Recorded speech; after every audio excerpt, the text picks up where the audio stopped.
I remember the exact sound before the pain even hit me. It was sharp, a clean crack through the dining room as unmistakable as the snap of a dry branch. My father's hand struck my face so hard that my vision jolted sideways. For a moment, I could not tell if the floor or the ceiling had moved. I reached instinctively for the table to steady myself, my fingers grazing the polished wood I had refinished myself 3 summers ago. The warm light of the chandelier blurred as tears filled my eyes without my permission. No one said a word. Not my father Richard, whose chest rose and fell with a rage I had never seen so nakedly displayed. Not my stepmother Lorraine, whose lips were curled in something between triumph and disgust. Not Brielle, the stepsister who had always lived in a world that reassured her she deserved everything simply because she existed.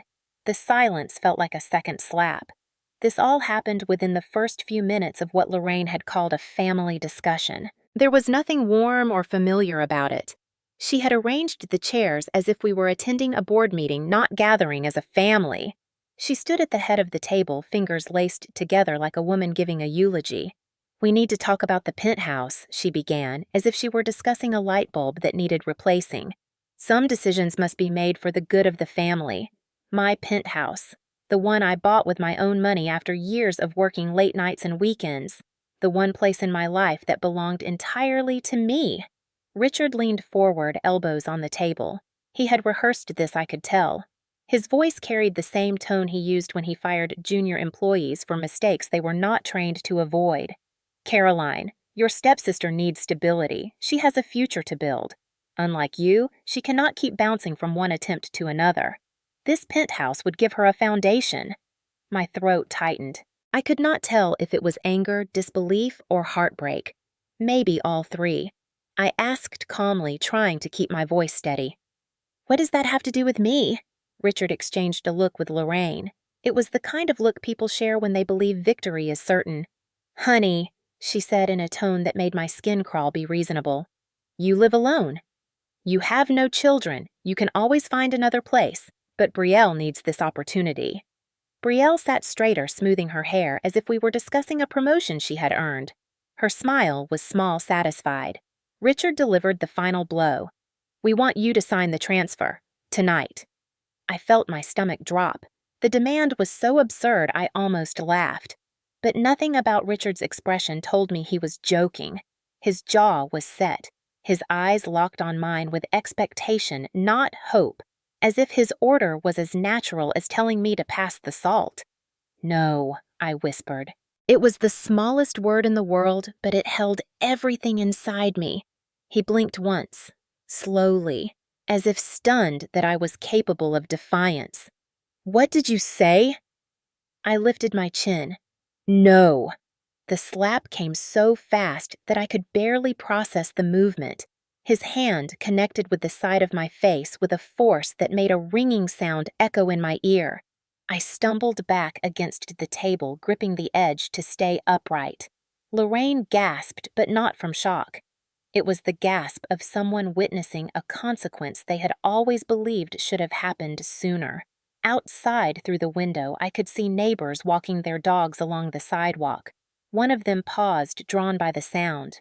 Through the partially open curtains, they could see my father towering over me, his hand still raised, and me holding my cheek as my skin burned. My humiliation was not confined to 4 walls. It was public. It was ugly. It was unforgettable. My father sneered. "This is what happens when you forget your place." Lorraine placed a hand on his arm as if she were soothing a guard dog. Brielle looked mortified, but not for me. Her gaze darted toward the window as if worried someone might think less of her. I managed to straighten, though my legs trembled. I did not say anything.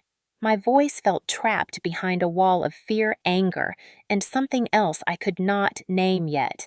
I stepped back away from the table, away from the control they had wrapped around my life since the day Lorraine walked into it. I said, "No," I repeated, but this time my voice was steady.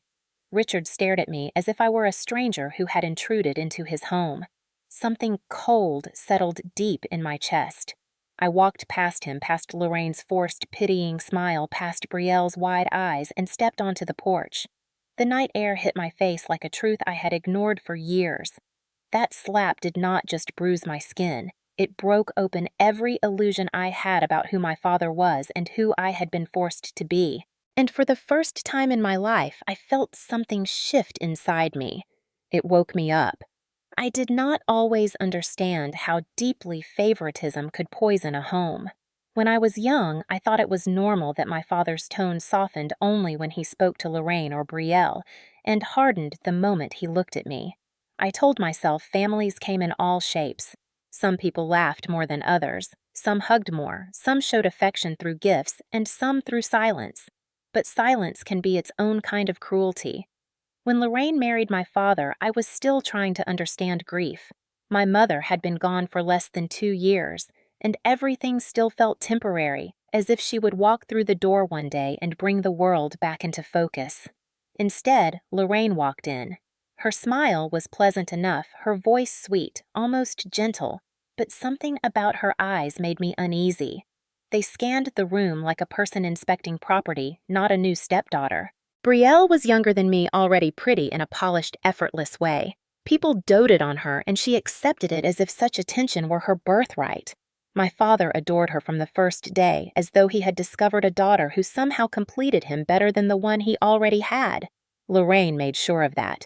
She blended her life with ours until everything familiar felt rearranged, but I could never shake the awareness that I had been moved to the back of the shelf. Whenever I accomplished something, it was dismissed as predictable, something expected of me. When Brielle accomplished anything, no matter how small, there was celebration. The difference was not always loud, but it was constant. Over time, small injustices build their own architecture. I remember my mother's voice clearer than her face.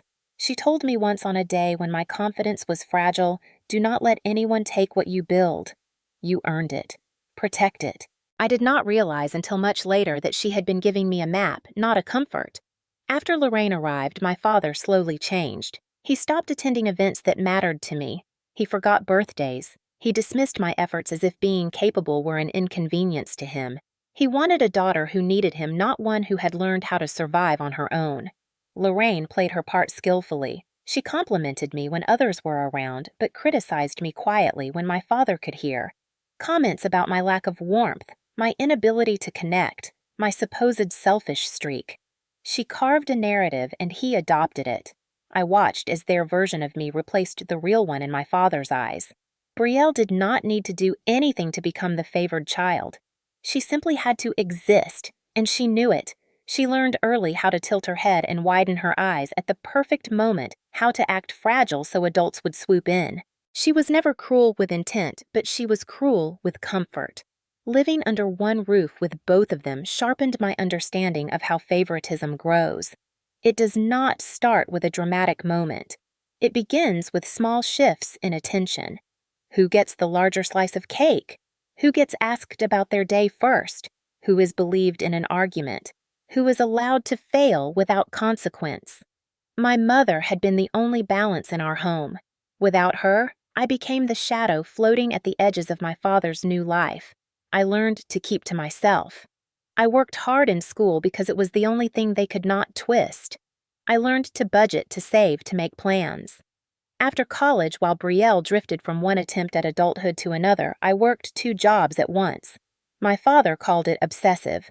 Lorraine called it lack of joy, but I called it survival. Eventually, I built a life they could not enter. When I signed the papers for the Penthouse, I felt something I had not felt since my mother died. Stability. It sat on the 21st floor of a modern building downtown, all glass walls and clean lines. It overlooked the river, and at night, the city lights reflected across the water like scattered silver. I remember walking through the empty rooms after closing. My footsteps echoed as if the walls were acknowledging my arrival. It was mine, not shared, not granted, not given with conditions. Earned.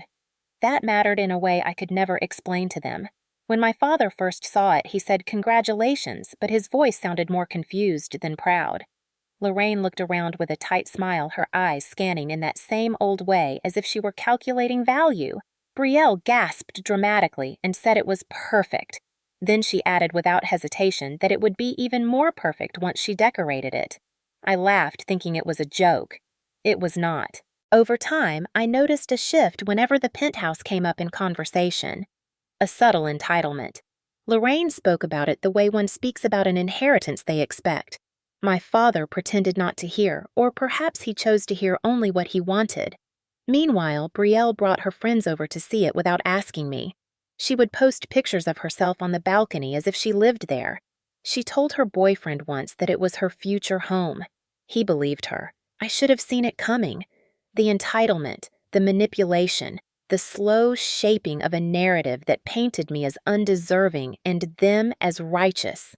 But you never expect your family to decide that something you built with your own hands belongs to them. You never expect the people you grew up calling family to draw lines around your life and rewrite it.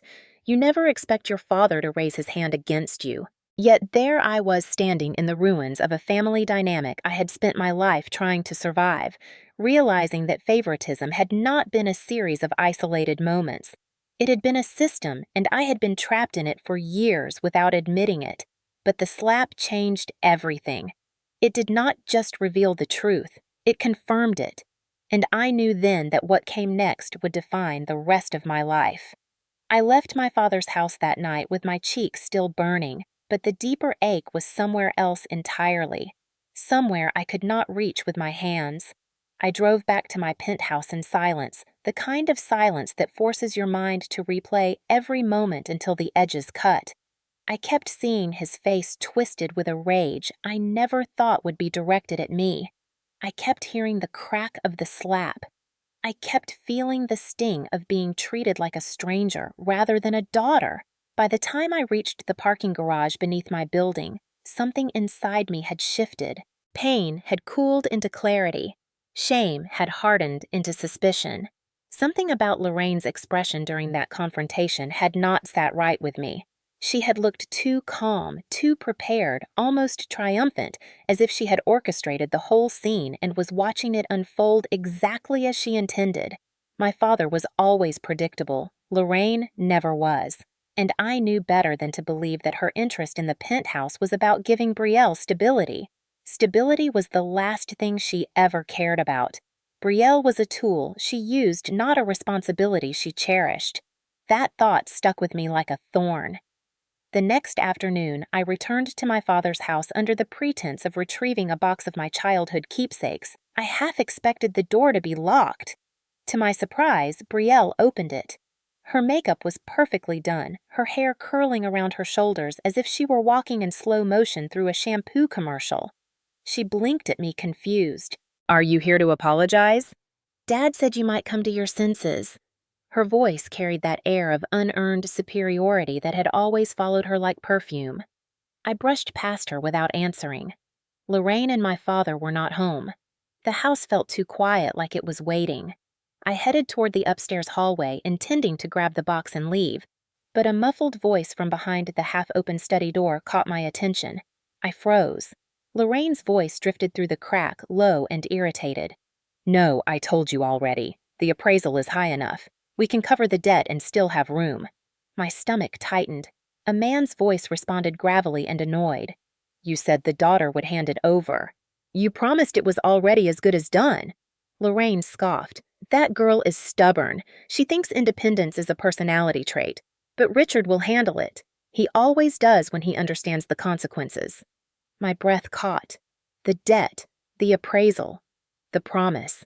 My penthouse was not just a home to Lorraine. It was leverage, collateral, salvation for a secret she had kept buried. I leaned closer. The carpet muffled my steps, but my heartbeat felt loud enough to give me away. "You better move fast," the man continued. "I'm done waiting. The numbers are due." Lorraine hissed through her teeth. I know. Brielle will sign whatever she needs to sign. We just need the property in her name to make the paperwork clean." The betrayal hit me harder than the slap had. My penthouse was meant to cover Lorraine's debt. Debt so large she was willing to use my stepsister's name as a shield, my father's authority as a weapon, and my life's greatest achievement as a bargaining chip. The plan had been set long before last night. The family meeting was never about stability. It was about theft disguised as obligation, a heist under the banner of love. I leaned my forehead against the wall for one shaky breath. The realization left a bitter taste in my mouth. They did not just want what I built. They wanted to use it to cover their destruction, then leave me to look like the selfish villain who refused to help her struggling family. Suddenly, every strange moment from the past few months made sense. Lorraine asking if I had updated my homeowner insurance. Brielle asking casually whether I ever considered moving somewhere more fun. My father bringing up the topic of family loyalty more than once, as if testing whether my sense of duty could be used against me. They had all been preparing, grooming the situation, positioning me. I stepped back quietly, careful not to make the floor creak. My skin prickled with cold. My heart thudded with a mixture of fury and clarity. For years, I believed Lorraine disliked me because I reminded her of my mother, or because I stood in the way of her perfect little picture of a blended family. But this was different. This was greed. This was premeditation. And this was personal. I turned and walked down the hall as quietly as I could, but halfway to the stairs, Brielle appeared again, leaning against the railing with her arms crossed. She studied me with a look I had never seen before. Not arrogance, not entitlement. Something else. Something almost wary. "You look like you heard something you weren't supposed to." I stiffened, but kept my expression blank. "I came to get my things, that's all." She shrugged slowly, her eyes narrowing. "Dad says you always overreact. Mom says you always think the worst. Maybe you should give people the benefit of the doubt." Benefit of the doubt. The words scraped inside my chest. If only she knew. But she did not need to know. Not yet. Not while Lorraine believed her plan was still unfolding perfectly. I walked past Brielle without another word. Once I reached the driveway, I finally exhaled. My palms were shaking. My mind raced with a clarity I had never felt. Lorraine's true intention was exposed now, whether she knew it or not. She wanted my penthouse not for Brielle's future, but to pay for her own past. The slap had been an act of dominance. The demand had been an act of desperation. The entire confrontation had been crafted to break me down so I would hand over everything without resistance. But they had miscalculated one thing. Pain wakes people up. And now, I was awake. Fully, irrevocably awake. And they would never see me coming. The weekend after the slap felt strangely quiet, the kind of quiet that comes right before a violent storm. I kept waiting for the next attack, the next demand, the next attempt to corner me, but my father and Lorraine did not reach out. That silence alone told me everything. They were regrouping, not retreating. People like them never retreat. They simply rewrite the story until they are the heroes again. On Sunday afternoon, I received a message from my aunt asking if I was attending the family gathering at my father's house. A casual get-together, she wrote potluck style, everyone brings something. My chest tightened immediately. Lorraine never planned anything casual. Everything she orchestrated had a purpose. I almost declined, but something in me tightened into a new kind of determination. Let them try whatever they had planned. I wanted to see it for myself. I wanted to hear every lie out loud, and I wanted to look Lorraine in the eyes while she told it. When I arrived, the driveway was full. Cars lined the curb. People stood in small clusters on the porch and under the oak tree, chatting as if nothing in the world was wrong. But when I stepped out of my car, the conversations shifted. A few relatives stared too long. Some whispered. Others offered tight smiles that held more pity than warmth. The bruise on my cheek was still faintly visible, a yellowing shadow that makeup could not quite hide. My father and Lorraine stood near the patio table, covered in an assortment of dishes. Lorraine wore a bright floral dress. Her hair curled her smile wide and polished like she had been preparing it in a mirror. My father, on the other hand, looked tense and impatient. The moment he spotted me, he straightened almost as if bracing himself. "Here she is." Lorraine's voice carried through the yard as if she were announcing the arrival of a guest of honor, or a defendant. I felt the eyes turning toward me again. Suddenly, the air felt thick and heavy. I stepped forward, keeping my posture straight even though my stomach clenched with dread. Lorraine glided toward me with the smoothness of a politician.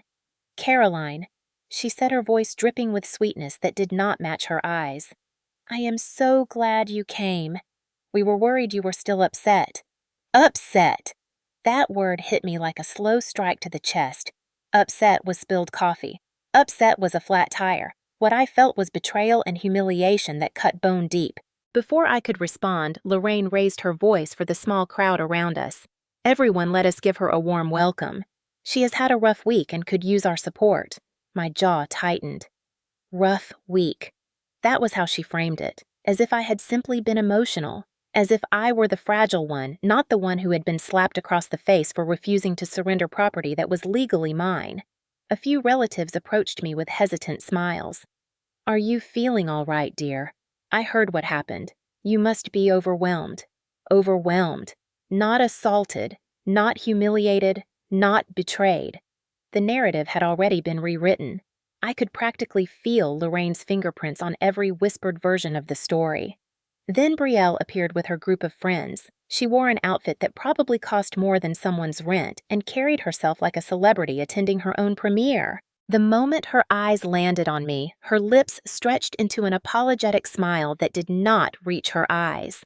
She wrapped an arm around one of her friends and announced loudly enough for the entire patio to hear Mom says, "I might be moving into Caroline's penthouse soon. We just have to sort out the paperwork." I felt the world tilt. Conversations stopped. Heads turned. People whispered. Brielle looked at me with a gentle shrug, as if she were the one being inconvenienced. "I have always admired how generous you are," she added lightly. "You have such a big heart." My pulse hammered in my ears. My vision sharpened into something cold and crystalline. This was not careless bragging. Lorraine had orchestrated this moment. She wanted to paint me as petty, selfish, unreasonable. She wanted the family to believe that I was withholding something that rightfully belonged to someone more deserving. My aunt stepped closer, concern etched into her face. "Caroline, is it true that you are refusing to help your sister when she needs a home?" Lorraine answered before I could speak. "It is complicated. Caroline is still processing her feelings about it. These things take time. Processing. Feelings." The words made me feel small, manipulated, cornered. Lorraine's expression remained compassionate on the surface, but underneath was a warning. "Stay quiet. Do not ruin my story." My father stood at the edge of the patio, jaw clenched, arms crossed. He was ready to step in if I challenged the narrative. He was waiting to intimidate me back into silence. For a moment, I felt the weight of every year of dismissal, every moment I had been told I was overreacting, dramatic, selfish. My mouth was dry. My hands felt numb. But then something shifted inside me, the same thing that had awakened the night of the slap. A clarity sharper than fear. I looked directly at Lorraine. Her smile quivered for a fraction of a second, the smallest flicker of uncertainty. I could have stayed silent, swallowed the humiliation, let them smear me in front of the family. But something in me resisted the idea of disappearing again. I spoke quietly, slowly, but with firmness. "The penthouse is mine. Not Brielle's. Not yours. Mine." A ripple moved through the crowd. Lorraine's eyes darkened. My father stepped forward. "Caroline, that is enough." I faced him. "No." I continued speaking to the entire group. My voice shook at first, but I steadied it. I earned that home. I worked for it. I was never asked if I wanted to give it away. I was told by people who think what is mine belongs to them. Lorraine laughed softly, a brittle sound. "Sweetheart, no one thinks that. We only want what is best for Brielle. She deserves a home that matches her future, and you, well, you can always start fresh."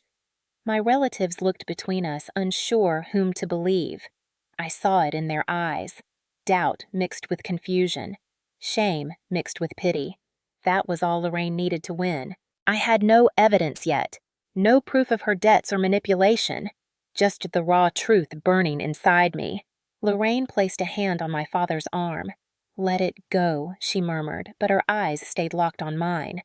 "This is not the time, or the place." And just like that, she dismissed me.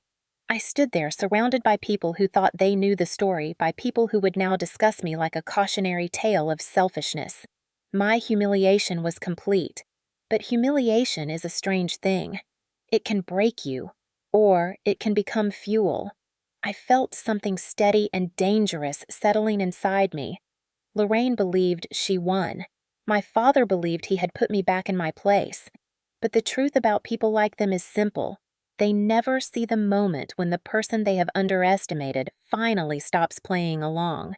And I had just stopped.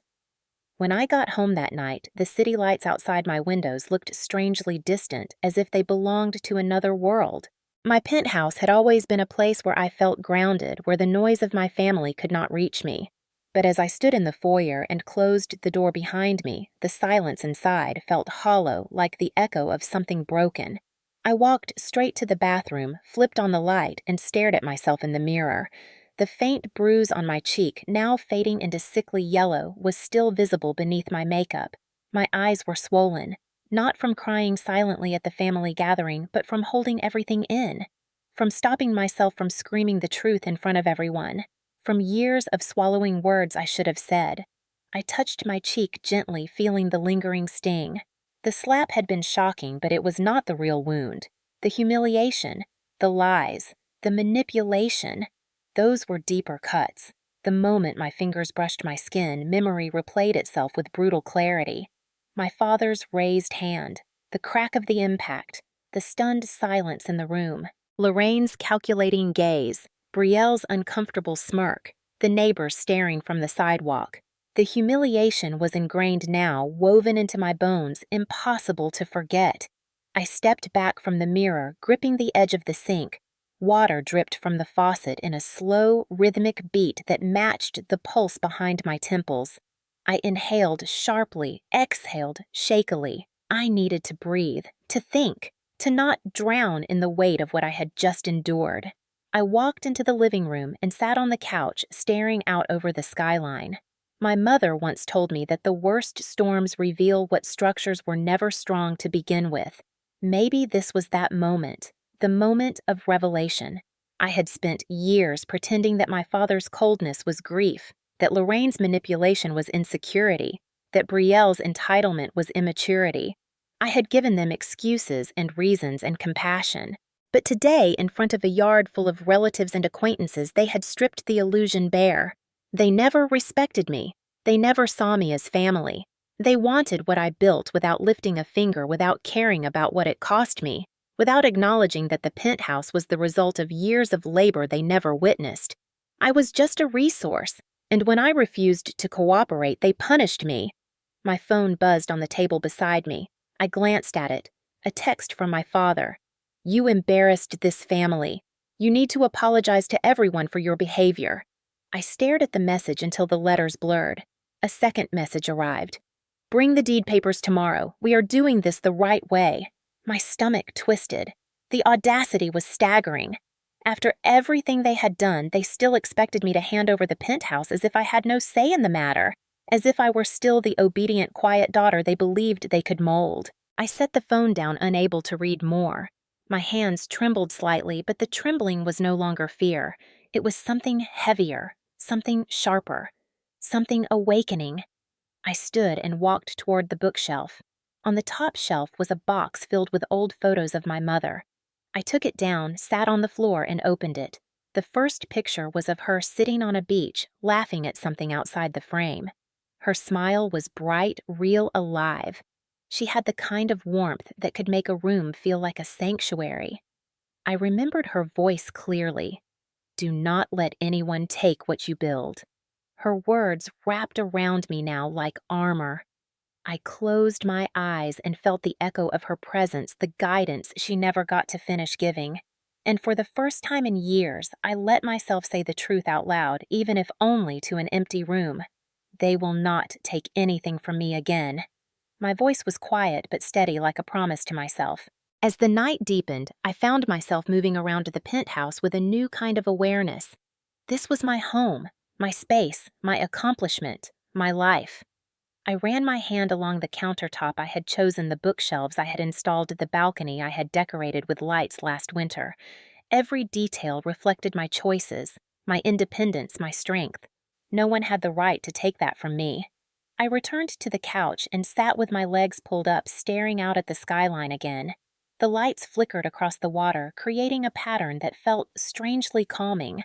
My pulse slowed, my breathing steadied. Something inside me was settling. Not resignation, resolve. My father's slap had been a breaking point, yes, but it had also been a catalyst. It had cracked open the layers of pretense and denial and forced me to confront the truth. I was done being the quiet one, the obedient one, the accommodating one. I was done letting them dictate the narrative. I was done letting their voices override mine. I straightened my spine, feeling a calm strength replace the storm inside me. From this moment on, every action I took would be deliberate. Every choice would be mine. Every boundary would be firm. I was no longer reacting. I was deciding. The last thought I had before finally going to bed was simple and clear. They wanted a fight. They would get one. But on my terms, not theirs. My father thought he woke me up with that slap. He had no idea what he really awakened. The next morning, sunlight filled my penthouse in warm, bright stripes, but nothing about the day felt warm. I woke with a sense of urgency, the kind that settles into your bones when you finally realize you are standing on the edge of a much deeper hole than you previously understood. I lay still for a moment, staring at the ceiling, letting the memory of the previous night replay in my head. The public humiliation, the lies, the pressure, and the text messages from my father demanding the deed as if I were nothing more than an obstacle blocking his wife's desires. I sat up slowly, rubbed my hands over my face, and whispered to myself that I needed help. Not emotional support, not comfort. I needed someone who understood legal lines, property law, asset protection, and manipulation. Someone who could see what I could not. Someone who could help me fight without playing their game. I reached for my phone and scrolled through the contacts until I found the one name I trusted more than most. Michael Reyes. He had been my mother's attorney years ago. He had handled her estate with integrity, patience, and clarity. He was calm in chaos, and most importantly, he was not fooled by people who pretended to be better than they were. I sent a short message asking to meet. Within minutes, he replied, "Come by the office at noon. Bring everything." I spent the morning gathering documents.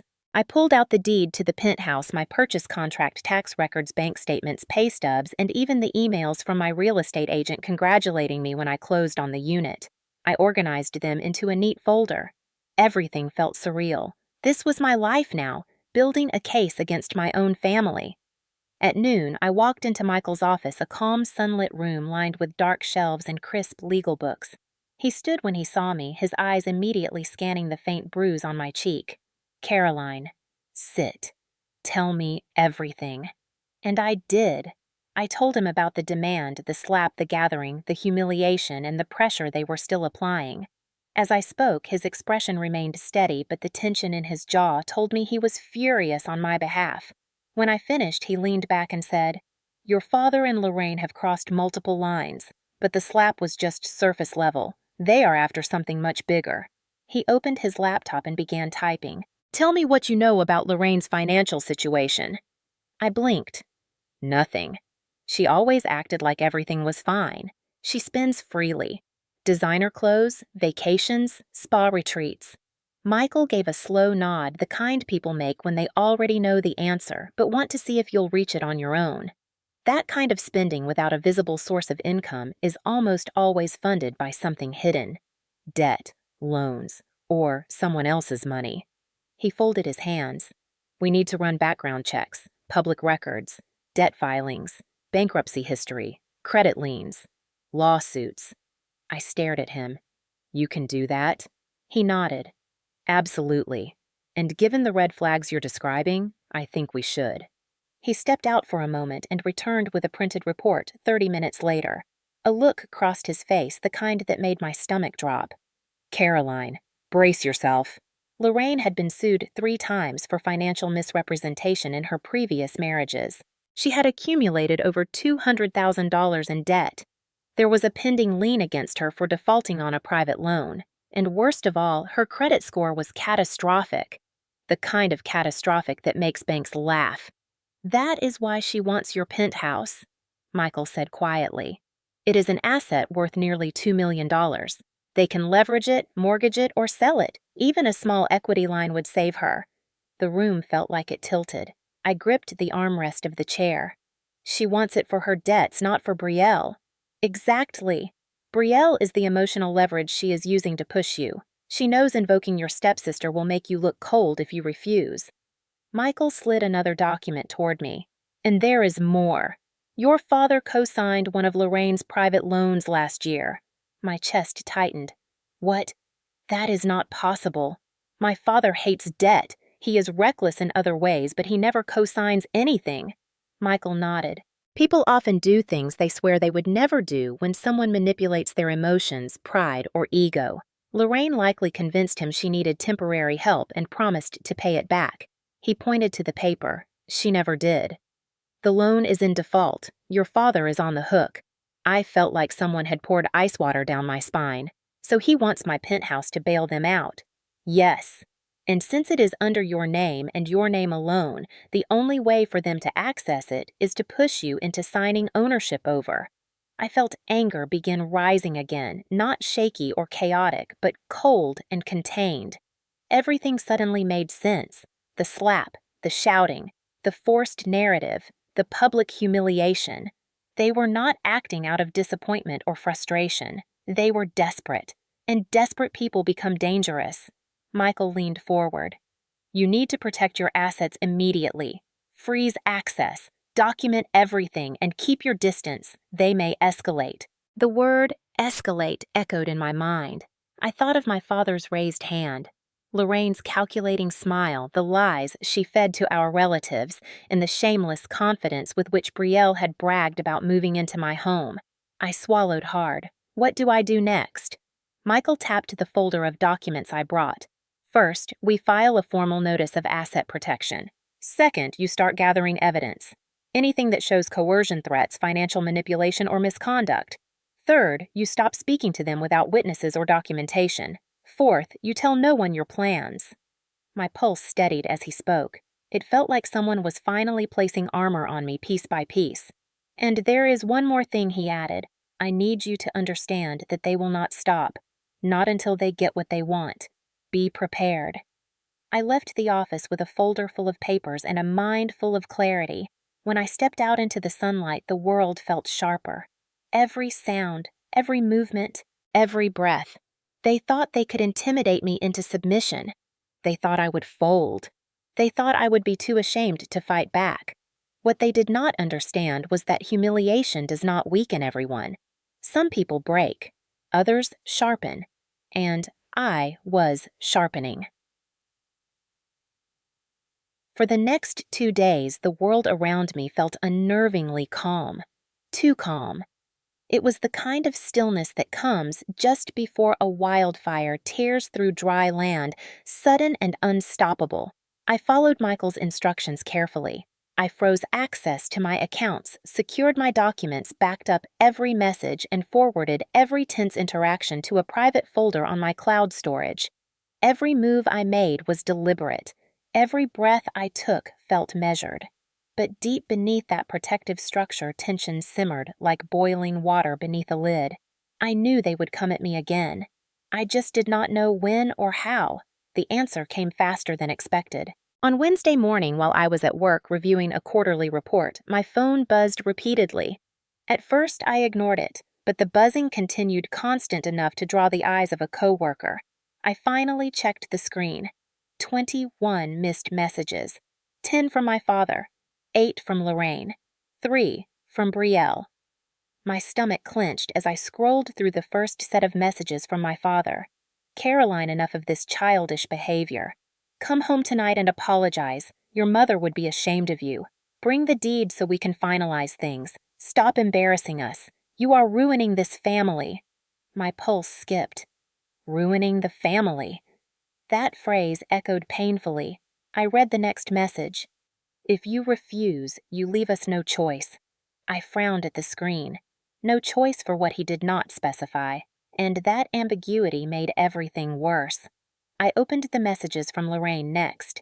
Each one was written with her usual passive aggression dressed up as maternal concern. Caroline, we are worried about you. This is not who you are. You are acting irrational. People are talking. If you continue like this, I do not know how we can protect you. That final line hit me like a strike. Protect me. From what or from whom, it was the kind of threat disguised as guidance that only manipulators mastered. Then I saw Brielle's messages. They were not written with subtlety or guilt. She was straightforward. You need to stop being dramatic. This penthouse solves everything for our family. Just do the right thing for once, and another.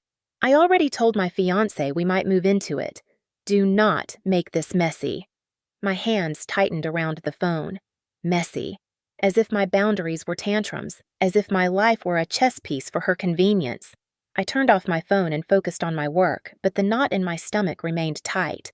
At lunch, I received a call from Michael. Answer it. Something in his voice was tense. Your father just contacted my office. My heart thudded. What did he say? He claimed you were mentally unstable and that he was seeking legal intervention to stop you from making irreversible decisions with your property. My breath caught. He is trying to paint you as incapable. Michael continued. This is an intimidation tactic, but it also tells me something important. He is getting desperate. I pressed my free hand against my forehead, feeling the weight of exhaustion settling in. I expected manipulation. I expected pressure.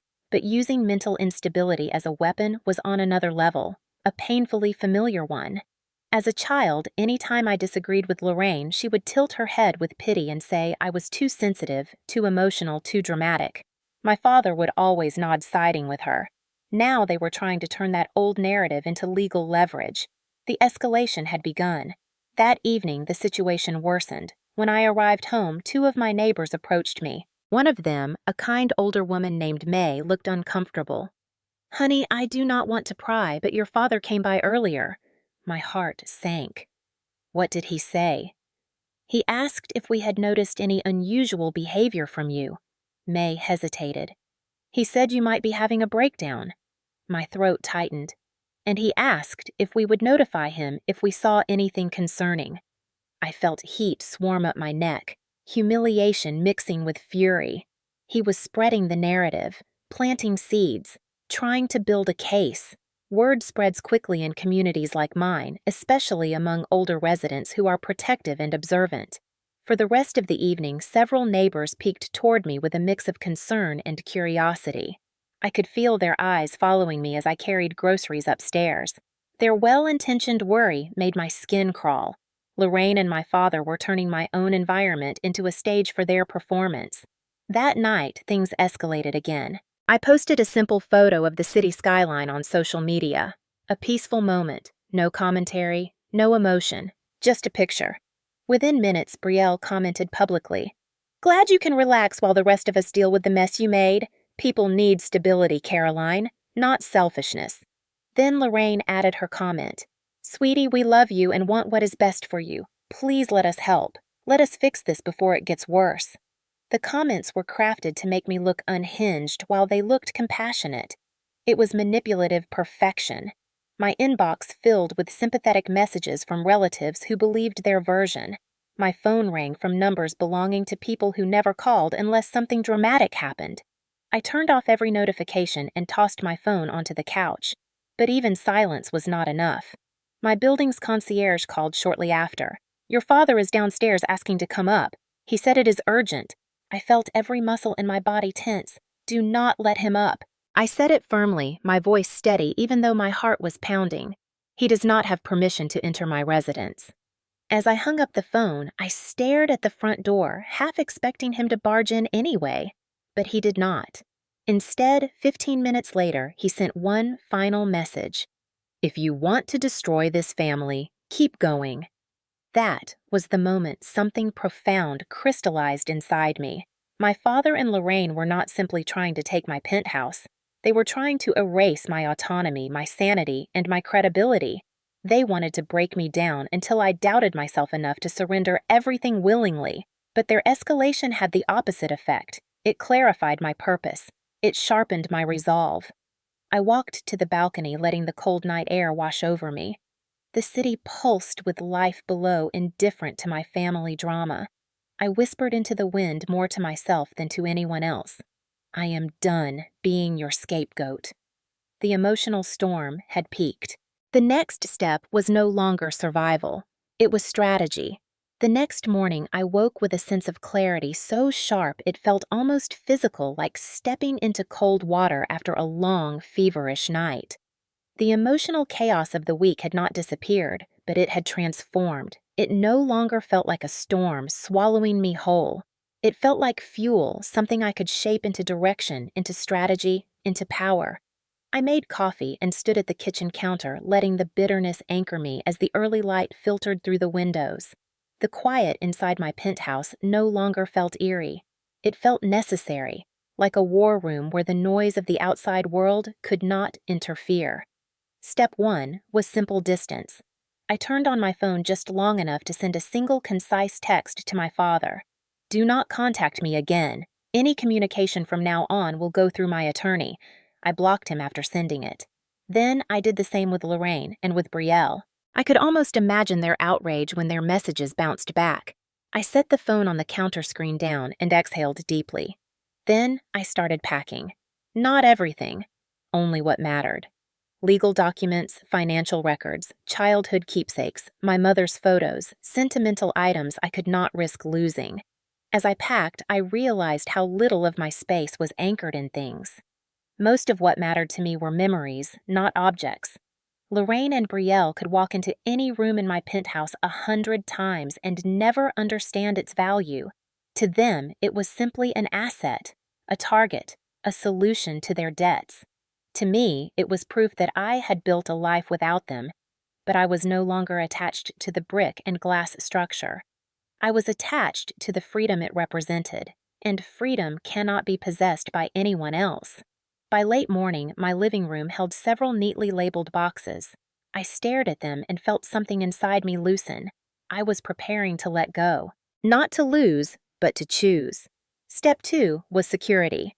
I called my building management and requested that no guests be allowed access to my floor without my explicit approval. I also asked to temporarily disable guest key fob permissions. When the concierge confirmed the update, I finally felt a small layer of safety settle around me. Step 3 was to protect the penthouse legally. I met Michael at his office again that afternoon. He reviewed the asset protection notice I signed and scanned each page with meticulous care. Once everything was finalized, he leaned back in his chair. Now that the asset is protected, they cannot touch it without a court order, and no court will grant that without evidence of wrongdoing on your part, which does not exist. I exhaled, relieved, yet still cautious. Michael continued. The next step is to prepare documentation. Keep copies of every message, every incident, every interaction. We are building a shield, but also potential ammunition. The word ammunition made something tighten in my chest. I did not want revenge. I wanted peace, but peace is not given freely when the people around you are committed to chaos. Sometimes peace requires defense. Sometimes it requires a firm line. Michael asked if I had considered selling the penthouse. I hesitated. I had not seriously allowed that idea to settle until now. He watched me carefully. Selling it lets you walk away clean. No leverage, no access, no legal loopholes for them to exploit. You get full control. They get nothing. The more I thought about it, the more it made sense. The penthouse no longer felt like home. It felt like a target painted brightly against the skyline. I nodded slowly. Let us do it. He arranged a confidential listing with a private real estate firm known for expedited transactions. The goal was simple. Sell fast, sell quietly, sell before my father or Lorraine could interfere. When I left his office, the world outside looked sharper again, as if my decisions had carved out a path I could finally see. Step 4 was secrecy. I drove to a small storage facility on the outskirts of the city and rented a climate-controlled unit. I placed my boxes carefully inside and locked the door. Then I drove to a short-term furnished studio I had found online the night before. The space was small but warm, with soft lighting, clean walls, and a sense of anonymity that comforted me. I signed the temporary lease under my full legal name, but I did not give the address to anyone, not even close friends. The move felt symbolic. I was not running. I was repositioning. When I returned to my penthouse later that evening, the sunset painted the city in deep oranges and golds. I stood on the balcony, breathing in the cold air, knowing this might be one of the last evenings I spent here. The thought was not painful. It was freeing. Step 5 was documenting everything Lorraine had tried to hide. I searched online records for debt filings under her name. I pulled property records for her previous homes. I downloaded public records of her past lawsuits and compiled them into a folder. I even archived old social media posts where she flaunted expensive vacations during a time she later claimed financial hardship. And then, almost as an afterthought, I checked my father's public documents. The results made my stomach shift. 2 credit inquiries under his name that corresponded with private loan applications. Both denied. Both recent. Both around the time Lorraine had been photographed with new jewelry. The pieces were connecting themselves. Step 6 was preparation. I created a separate email folder labeled Evidence. I screenshot every abusive message, every attempt at coercion, every threat. I printed copies and stored them in a fireproof box in my studio. Step 7 was silence. I did not respond to anyone. Not relatives, not friends, not coworkers. Anyone who reached out asking about the rumors, I simply ignored. The less information out there, the fewer tools my family had to twist. By the end of the week, I had carved out a version of myself that felt sharper, calmer, more resolved. I stood in the center of my penthouse that Friday night and whispered to myself that Step 8 was coming next. Confrontation. Not loud, not chaotic, not emotional, controlled, assertive, final. The plan had begun, and for the first time in years, I felt in control of my own life. The confrontation did not happen the way I imagined it would. I pictured a staged arrival, a message beforehand, maybe even a warning through one of their flying monkeys in the family. But instead, it happened on a quiet Saturday morning when the world outside felt unusually calm. The sky was pale blue, the kind that makes everything look deceptively peaceful. I had just finished making coffee when the buzzer rang, a sharp, insistent sound that scraped straight down my spine. I froze. No one had the new access restrictions except building management. No one should be able to reach my floor without permission. The buzzer rang again, longer this time. I approached the panel slowly and pressed the intercom button. "Who is it, Richard?" His voice cracked through the speaker, low and pulsing with anger. "Open the door." My heart dropped, but another part of me hardened instantly. I did not respond. The buzzer went silent. Then a pounding knock echoed from the hallway, loud enough that I felt it under my feet. He should not have been upstairs. He should not have been allowed up. I grabbed my phone and called the concierge. "You said he cannot access my floor." There was a pause, then the concierge spoke quickly. "Miss Hale, I am so sorry." He came in with another resident who recognized him and assumed he had permission. "I will send security up right away." Before I could speak, my father's voice cut through the door. "Caroline, open this door right now." I stared at the wooden panels between us, the same door I once decorated with a wreath last Christmas. Now it felt like a barrier between 2 worlds. One I built, one trying to destroy me. I stepped closer but did not unlock it. I said nothing. The pounding continued louder, angrier. "Caroline, do not make me cause a scene out here. Neighbors will hear you screaming and crying again."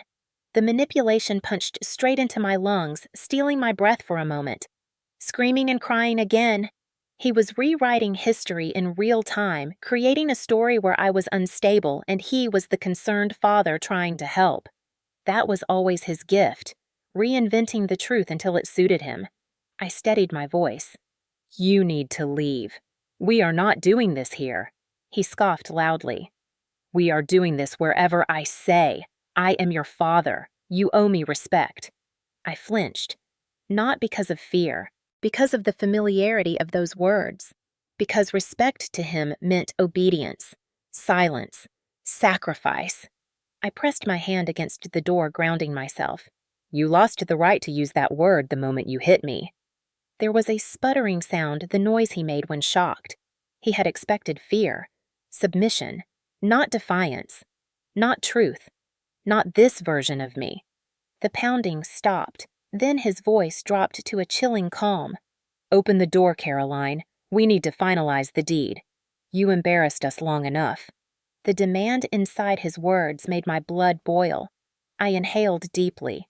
My attorney is handling everything. Any further communication must go through him. The hallway fell silent. Then a second voice slid into the space like poison. Caroline, darling, you are blowing this out of proportion. Lorraine. She was here too.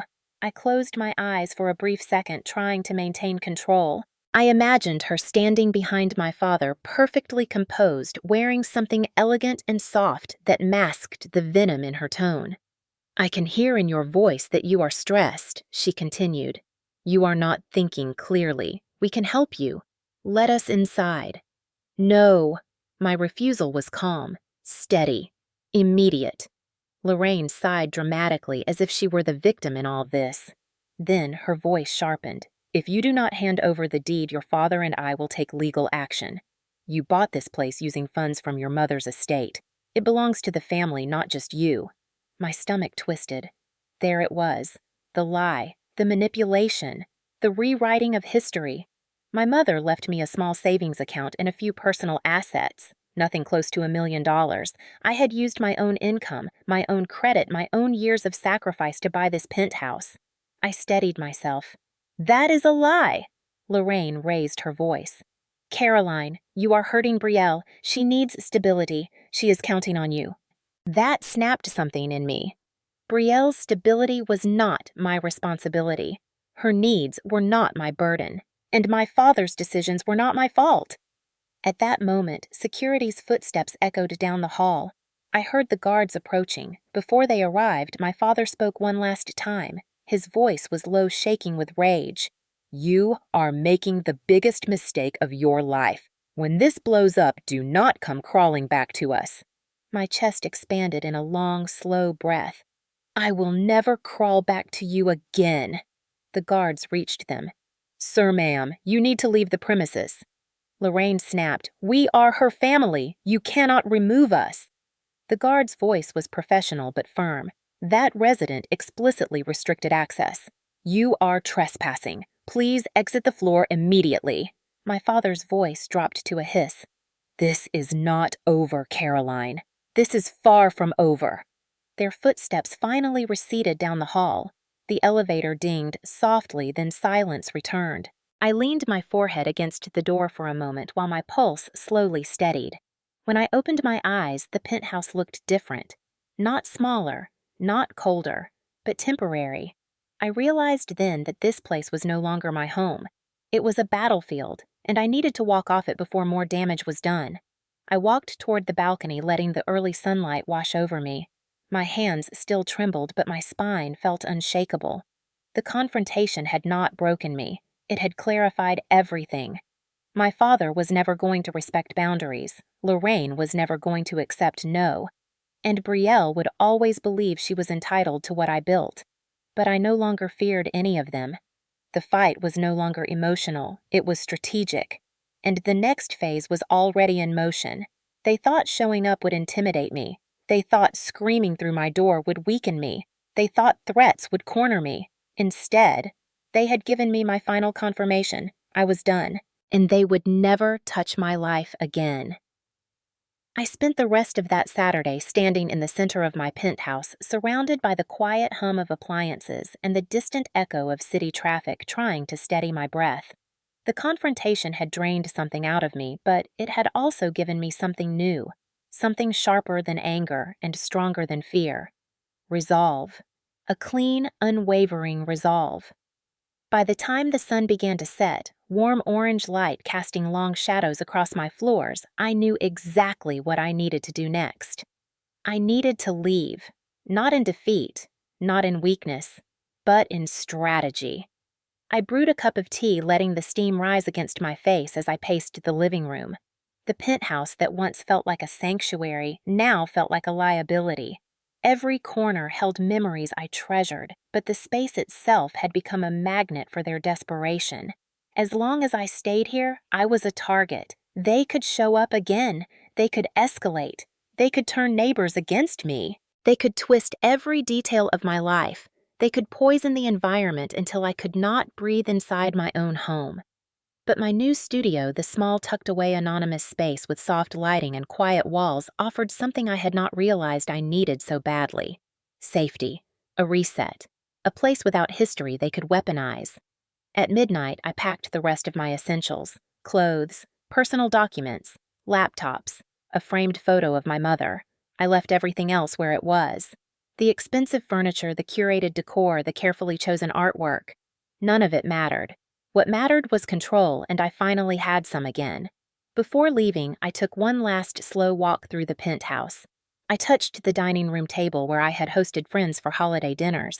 I traced my fingers along the bookshelf lined with novels I had collected for years. I stepped onto the balcony and let the cold night air fill my lungs. The city glittered below, unaware of the battle unfolding behind these glass walls. For a moment, I felt grief. Not for the place itself, but for what it represented. For the girl who bought this penthouse believing she was escaping her family for good, not realizing they would eventually come for the life she built. That grief lasted only a moment. Then I whispered to myself, I am choosing to leave. Not running. Choosing. The difference mattered. At 2 a.m, when the building was silent and the hallways were empty, I carried my suitcases to the elevator. The ride down felt slow, each floor passing with a soft chime that echoed like a countdown. When I stepped outside, the air was crisp, the sky deep blue with a few scattered stars. I loaded my car quietly and drove away without looking back. Not once. The studio apartment felt different the moment I stepped inside. Soft light from the small street lamp outside filtered through the curtains, casting warm shadows on the hardwood floor. The space smelled faintly of lavender from the diffuser left by the previous tenant. I set down my bags, closed the door, and locked it. The click of that lock sounded like a heartbeat, calming. For the first time in days, I breathed without anxiety tightening my throat. I walked around the studio slowly, touching the edges of the furniture. The place was small but intentionally simple. A twin bed with clean linens, a kitchenette with just enough room for one, a couch placed near a soft rug, a small window that overlooked a quiet alley instead of a busy street. It felt temporary. It felt fresh. It felt like a blank page. I placed my mother's photo on the nightstand. The moment I did, an unexpected wave of emotion hit me. Her steady, warm smile. Her eyes full of the kind of love that never demanded anything in return. It grounded me. It reminded me why I was doing all of this. She had always encouraged my independence. She had always believed I deserved peace. She would have held my face and told me that leaving was not abandonment. It was survival. I sat on the bed and closed my eyes, letting exhaustion settle into my bones. My phone buzzed once then again, but I ignored it. I was done giving their words oxygen. I had blocked them, yet I knew they would find ways to reach me indirectly. Coworkers, relatives, social media, rumors. But tonight, none of that mattered. Tonight I was safe. I fell asleep to the quiet hum of the refrigerator and the soft tapping of tree branches against the window. No arguments echoing through the halls. No footsteps outside my door. No threats. No manipulation. Just silence. The next morning I woke to sunlight streaming gently through the curtains.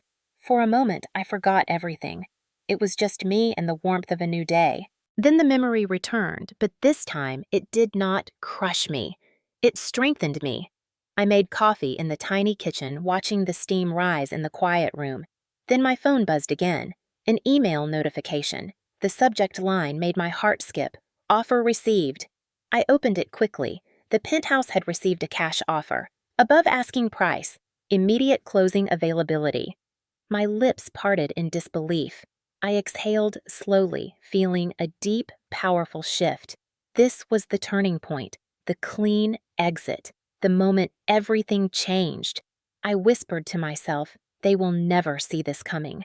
My escape was no longer just a plan. It was reality, and the next move was mine. The hours after receiving the offer felt unreal, like stepping into a different timeline where everything finally tilted in my favor. I sat on the edge of the studio bed, staring at the email over and over again to make sure I was reading it correctly. A full cash offer. above asking price. No contingencies, immediate closing. It felt almost impossible given the chaos of the past week, but it was real. The universe had delivered an escape route right in front of me, wrapped in legal documents and clean numbers. I forwarded the email to Michael and called him immediately. He answered on the first ring, his voice calm as always. "I assume you saw the offer." "Yes." I could barely breathe. "Is it legitimate?" "Absolutely. The buyer is an investor. They specialize in quick acquisitions. They will close within 72 hours if we move fast." My heartbeat raced. 72 hours. In 3 days, the penthouse would no longer be mine, which meant it would no longer be available for my father and Lorraine to weaponize. No more threats. No more screaming at my door. No more using Brielle as leverage. No more pretending they cared while they tried to strip me of everything I built. I felt a strange mixture of relief and grief. Relief that I was finally within reach of freedom. Grief for what led me here. But both emotions steadied into something fierce. Forward motion. Michael prepared the paperwork that afternoon and emailed me the digital documents to sign. As I clicked through each page, my hands trembled slightly. Transfer of ownership, asset protection, closing agreement, wire instructions.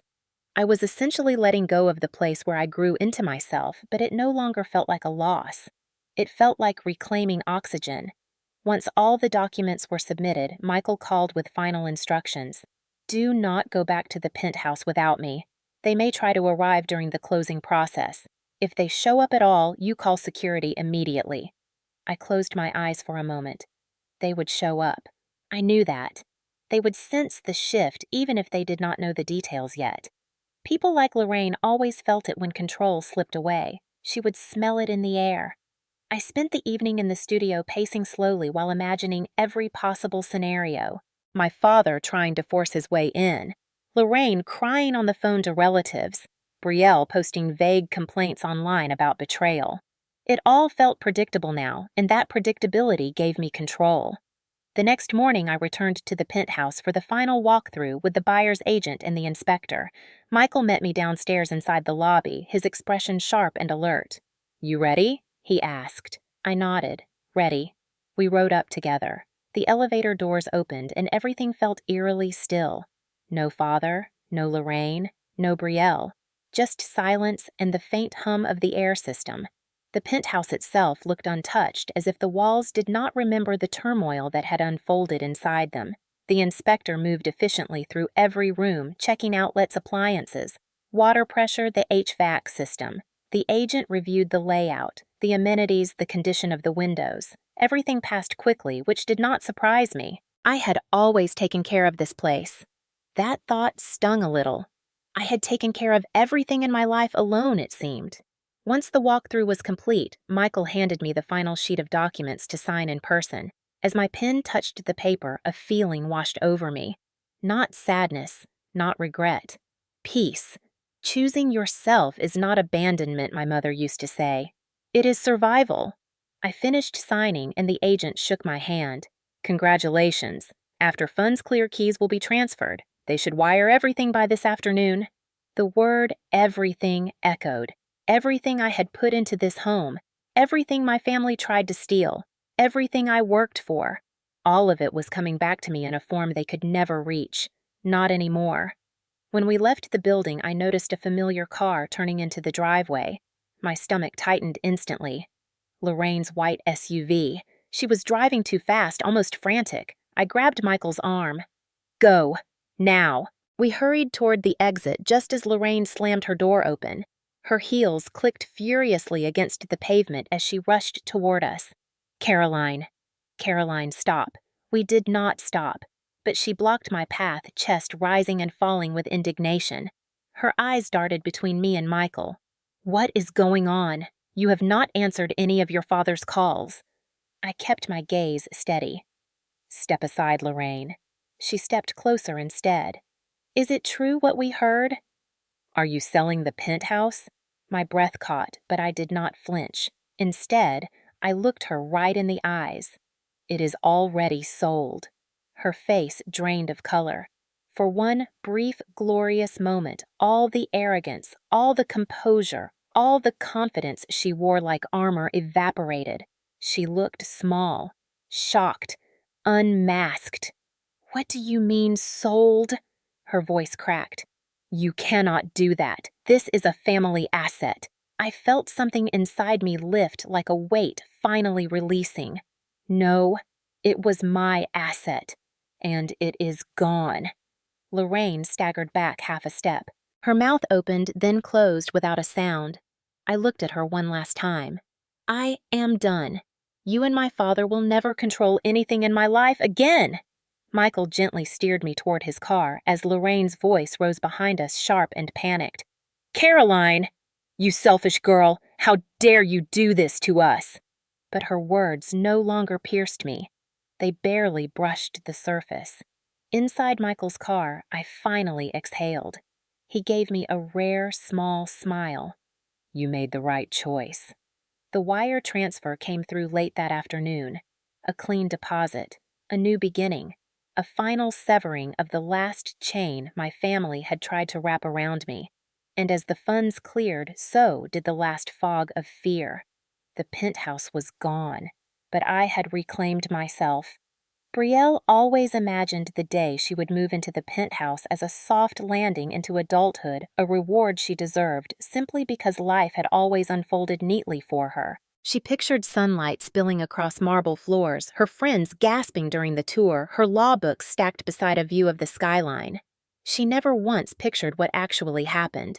The morning they decided to move her in, she and Richard loaded her suitcases into the SUV, while Lorraine barked orders about what else to bring. Bring the garment bags. Bring the jewelry cases. Bring all your shoes. Lorraine's voice was tense in a way Brielle had not heard before, sharp and clipped. Even Richard seemed unusually quiet, glancing at his phone every few minutes as if waiting for news. Still nothing, he muttered at one point, jaw tightening. "She has not answered once." "We are going anyway," Lorraine snapped. "She will not dare stop us." Brielle watched the exchange with a flicker of confusion. She had never seen them so agitated about something that was supposed to be a gift to her, but she brushed it off. Her parents always worried too much. Everything would fall into place the moment they arrived. They reached the penthouse building around noon. The sun glinted beautifully off the glass entrance and pride bloomed in Brielle's chest. This would be her home. She stepped out of the SUV, gracefully smoothing her blouse. She imagined her first social media post captioned, "My New View," or something clever about success. As she walked toward the lobby doors, dragging her smallest suitcase behind her, she rehearsed her reaction for when she first saw her room. She pictured gasping softly or spinning in the center of the living room like she used to as a child. Richard marched ahead with determination, using a tone that suggested ownership as he told Lorraine to grab the other bags. Lorraine clutched her purse and walked quickly, her lips pressed thin. They entered the lobby with the confidence of people who expected the world to open doors for them. It did not. The front desk attendant looked up, brows raised slightly. "Can I help you?" Her tone was polite but firm. Richard puffed himself up. "We are here to move my daughter into the penthouse suite. Caroline Hale's place, top floor." The attendant blinked once before offering a practiced smile. "Oh, you must be here to meet the new owners." Lorraine froze. New owners? What new owners? The attendant tapped her keyboard. "The sale closed this morning. The new residents should be here shortly. You are welcome to wait in the lobby." Richard's face went red so quickly that even Brielle stepped back. "That is impossible," he snapped. "I am her father. The property is not sold." The attendant maintained her calm expression, but her eyes betrayed a hint of wariness. "Sir, I assure you everything is finalized. The building management was notified yesterday." Lorraine's purse slipped from her hand and hit the floor with a dull thud. Brielle's breath caught. She felt suddenly unsteady, like the floor had tilted under her heels. "Sold." She whispered it, not quite believing her own voice. Caroline would never do that. Richard was already demanding to speak to management when the elevator chimed. Everyone turned at the sound. A middle-aged couple stepped out holding a small box of cleaning supplies and a folder of documents. Their faces lit up when they saw the attendant. "We are here to pick up our keys," the man said warmly. "The penthouse is ours." The woman nudged him. "Not ours yet, Jim. We still have to sign the move-in checklist. But yes, hello. We are the Thomasons." Brielle felt heat rush to her face. These ordinary people, these complete strangers. They were supposed to move into her home. Richard spun toward them, trying to regain control through force of personality. "There must be a mistake," he growled. "My daughter lives there." The man shook his head apologetically. "I am sorry. We bought the property," the woman added gently. "It was listed as a quick sale. The seller wanted a fast closing. Said she needed a clean break." The words hit Brielle like stones. Needed a clean break. Caroline had always been quiet, but Brielle never expected this kind of cold efficiency. She felt a stab of anger, or was it guilt? She could not tell. At that moment, the elevator doors opened again and several neighbors stepped out carrying grocery bags. They paused when they saw the scene unfolding. Margaret, the older woman from next door, raised an eyebrow. "Let me guess. You are finally finding out." Brielle swallowed hard, finding out what Margaret sighed. "Caroline left. She sold the place. She said she was done with all of you." Lorraine flinched as if struck. Richard stood perfectly still, jaw locked so tight the muscles quivered. Brielle felt every pair of eyes in the lobby turn toward her. Friends and acquaintances had always admired her life. Now strangers watched her humiliation with poorly masked curiosity. Lorraine suddenly grabbed Brielle's hand. "We are leaving. Now." But her voice trembled, betraying the panic underneath. As they walked out the doors, the Thomasons stepped aside politely. The attendant whispered something to a coworker. Neighbors murmured to each other. It felt like walking through a tunnel of judgment. Outside, Richard erupted the moment the doors closed behind them. He sold it. She actually sold it. His voice cracked under the weight of disbelief. Lorraine pressed her hands to her temples. "How could she do this to us?" Brielle hugged her arms around herself, shivering despite the warm day. She had imagined so many versions of her future, but never this one. Not the one where Caroline won. A sudden gust of wind blew a stray piece of paper across the pavement, and Brielle watched it tumble before getting caught under a car tire. Something about it felt symbolic. Everything slipping, everything flattening, everything crushed beneath reality. They stood there for several long moments, three stunned figures on a sidewalk in broad daylight, realizing they had lost not just a penthouse but a fantasy built on entitlement and assumption. Brielle felt something crack inside her, something she could not name but could no longer ignore. Her father slammed a fist against the car hood. Lorraine whispered something about calling a lawyer, but Brielle simply stared at the penthouse windows towering above her. For the first time in her life, she understood that not everything would go her way, and that understanding hurt worse than the fall itself. Richard stormed back into the house like a man possessed, slamming the front door so violently that Brielle jumped. Lorraine barely managed to catch her balance as her heels snagged on the rug. None of them spoke at first. The silence was thick, suffocating, and full of something ugly that none of them wanted to name yet. Brielle stood near the entryway, her arms wrapped around her torso. She felt like a visitor in her own home, like everything familiar had twisted into something sharp that now cut her simply by existing. Richard kicked off his shoes and marched toward the kitchen. When he reached the counter, he froze. A white envelope lay propped against the coffee maker. His name was not on it. Brielle's name was not on it. It was addressed to the house itself, written in handwriting so familiar that even from several feet away, Brielle recognized it. Caroline's handwriting. Lorraine stepped forward first, clutching the counter for balance. "What is that?" Her voice trembled between dread and denial. Richard snatched the envelope and ripped it open. A single sheet of paper slid out. He unfolded it with hands that shook ever so slightly. Brielle felt her heartbeat in her throat. She had never feared her father before. She had never feared anything, really. Not exams, not outcomes, not consequences. Life always softened for her, smoothed itself out like a bed freshly made by someone else. But now the fear was new, unfamiliar, and it crawled up her spine like cold fingers. Richard began to read aloud, but after the first sentence, his voice cracked, and he stopped. Lorraine grabbed the letter from his hand and read it silently, her eyes widening with every line. Then she looked at Brielle and exhaled as if the last piece of her world had collapsed. Her lips parted, but no sound came out. Brielle forced herself to take the paper from her stepmother. Caroline's words stared back at her clear, steady, merciless. To those who once believed they owned me more than they loved me, the house has been sold. It was mine to sell as it has always legally been. The proceeds have already been transferred. Nothing is left here for any of you to take.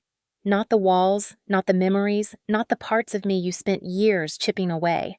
Consider this my final act of self-respect. I am done being your scapegoat, your afterthought, and your property. Whatever consequences you face now are yours alone. Do not attempt to contact me. Do not attempt to reverse what I have done. The life I had in this place has ended.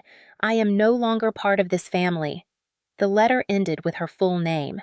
Not a goodbye, not a wish for healing, just a declaration of independence. A severing. Final. Irreversible. Brielle's fingers trembled so violently that she nearly dropped the paper. She had expected anger or bitterness. She had expected emotion, but the calmness was worse.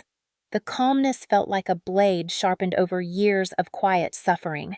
Richard grabbed the edge of the counter so hard that Brielle heard the wood creak. "She sold it," he snarled through clenched teeth. "She sold my house." Lorraine snapped her gaze toward him, her voice rising an octave. "It was never your house. You said you would get her to sign. You promised she would not fight. You said she would cave like she always does." Richard slammed his fist on the counter. Because she always did before. Brielle wanted to speak, to say something, anything. Instead, she stood frozen, feeling guilt prick at her chest like tiny needles. She had laughed when her friends teased Caroline. She had rolled her eyes whenever Lorraine called her dramatic. She had believed without thinking that the penthouse was already hers. Now the reality pressed down on her stomach until she felt nauseated. Lorraine paced back and forth like a cornered animal. "Call her! Call her now!" Richard glared at her. She said not to contact her. So what? Lorraine shrieked. "You think we just accept this? She cannot do this." Richard's voice dropped into a low growl. "She can." She did. Lorraine's breath grew shallow. Sweat gathered on her forehead. She pressed a hand to her chest. "Oh, God! Oh, God! I told you we needed that house. I told you it mattered. You never listen. You never take charge." "This is your fault." "Mine," Richard thundered. "You were the one pushing me. You were the one who planted all this in Brielle's head. You were the one who insisted that house belonged to her." Lorraine jabbed a finger in his face. "You were supposed to control her. Instead, you let her walk all over you. Now look at us. Look at what she has done. We are ruined." Brielle stepped back as the shouting escalated. She wanted to disappear, to vanish, to be anywhere but here. Her father whirled around, his eyes bloodshot. "We could have forced her to sign. We could have taken this to court. She would have broken." Lorraine scoffed loudly. "She broke all right, just not the way we expected." Richard grabbed a glass from the counter and threw it at the wall. It shattered instantly, shards scattering across the floor like tiny, glittering truths. Brielle flinched violently. She had never seen him lose control like this. He was a man who valued image above everything. Appearances. Impression. The perception of authority. Now he stood in the wreckage of his own false power. Lorraine suddenly sank to the floor, her breath hitching in small, struggling gasps. "I cannot breathe, Richard," she choked out. "I cannot—" Richard's fury evaporated in an instant. He knelt beside her, shaking her shoulders. "Lorraine, Lorraine, calm down." Brielle felt rooted to the spot, helpless, watching the two people she had always believed to be invincible unravel like cheap thread. And deep down, beneath the shock and the panic, something else stirred. Something she had not felt before. Recognition. Understanding. The realization that they had not only lost the house, they had lost control. They had lost Caroline, and without Caroline to blame or to push or to shape their world, was collapsing under its own weight. Brielle looked at the letter again. The words blurred, but the final sentence remained sharp. I am no longer part of this family. For the first time in her life, Brielle wondered if she had ever truly understood the woman they had tried so hard to break. In the days that followed, the house felt different to Brielle, as if the walls themselves had absorbed the rage and fear from that night and were now exhaling it back into the air. Doors slammed harder, the floors creaked louder. Even sunlight seemed reluctant to enter. Lorraine spent most of her time in the bedroom with the curtains drawn, moving only to pace or to snap at Richard. Her voice was almost always hoarse now, worn from arguments and panic. Richard roamed the house like a man whose shadow no longer obeyed him. His temper simmered just beneath the surface, ready to erupt at the slightest spark. Brielle tried to keep her distance, but the tension spilled into every corner. Any hope she had that things would settle evaporated on a Wednesday morning when her father came home pale, sweating, and visibly shaken. He dropped his briefcase on the floor and leaned against the wall as if the house had tilted under him. Lorraine rushed toward him. What happened? Richard's breathing was labored. They pulled the contract, he said, each word, sounding like it cost him a year of life. My partners. They pulled it. Lorraine blinked in confusion. Why would they do that? His throat worked as he swallowed. Someone contacted the board last night, told them about the incident, told them about the slap, told them about the penthouse, told them Caroline sold it after walking out for her safety. Lorraine's eyes widened. Who would do that? Richard shook his head. I do not know, but they all looked at me like I was a monster, like I was dangerous, like I was unstable. He ran a hand down his face. They said they cannot trust me with clients. The contract is gone. Millions. Gone. Brielle's stomach dropped. She had seen her father angry, furious even, but never defeated.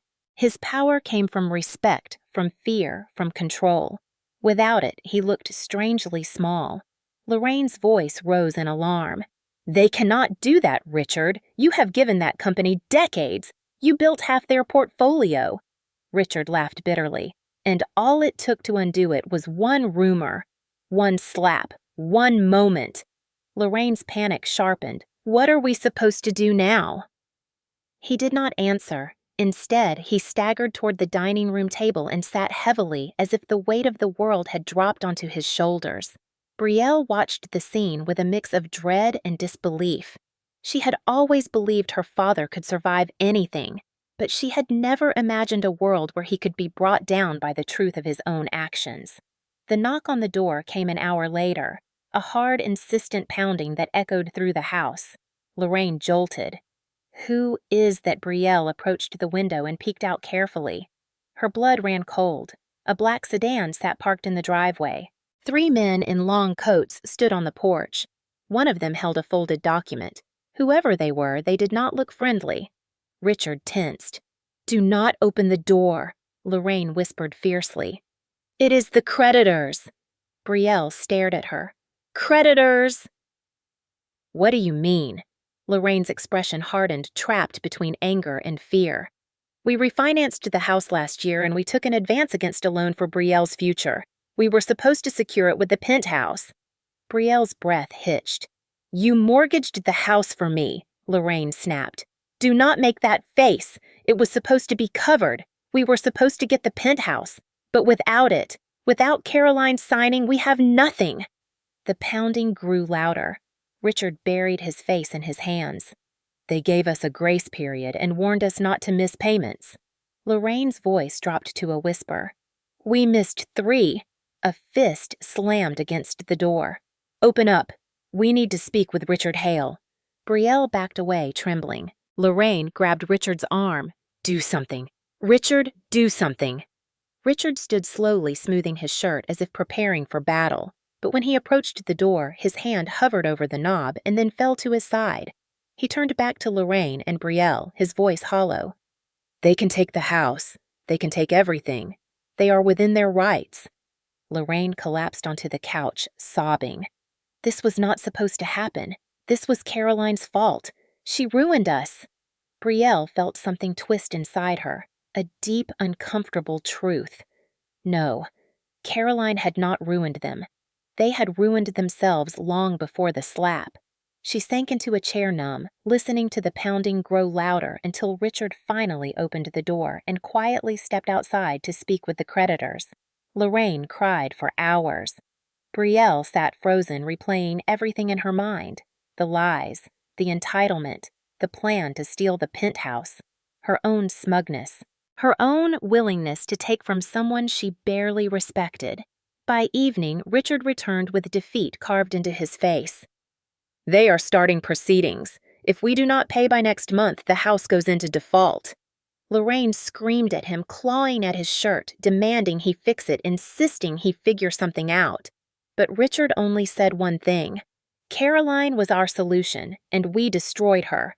Brielle felt tears gather in her eyes. The truth was too heavy to ignore. She whispered almost too softly to hear, "We did this to ourselves." Lorraine shot her a furious look, but Brielle did not back down. Not this time. She could feel something shifting in her chest, something breaking loose, a reckoning. Karma did not come in the form of fire or police sirens or dramatic showdowns. It came slowly like a house settling until the beams finally cracked. It came in knocking doors and canceled contracts and shaken reputations, in the quiet collapse of a family that had believed itself untouchable. And for the first time in her life, Brielle understood that actions had consequences, even for people like them. The day I finally cut ties with them did not feel dramatic or explosive the way people imagine freedom looks. There were no police cars, no shouts echoing down hallways, no punches thrown or doors ripped off their hinges. Instead, it felt like waking up from a fever. Slow, quiet, clear. I had been living in my small studio for over a week when I realized I had not once heard my father's voice in my head telling me what I should be doing. For years, his opinions had narrated my every decision like an unwanted soundtrack. Now there was nothing but silence, and that silence felt like oxygen. I sat on the edge of my narrow bed that morning, the sunlight peeking through the cheap blinds and warming my legs. Outside, someone was walking their dog, humming a tune off key. A car door slammed in the distance. Life was happening all around me, but for the first time it belonged to me. My phone vibrated on the countertop. The screen lit up with a text from an unknown number. Actually, not unknown. I recognized that writing style anywhere. It was Lorraine. Her messages came in one long, streaming block, like a desperate person pounding their keyboard without breath or pause. "You need to come talk to us. Your father is sick over this. We raised you. You owe us the courtesy of a conversation. We can fix this. Please come home." A week ago, these words might have carried weight.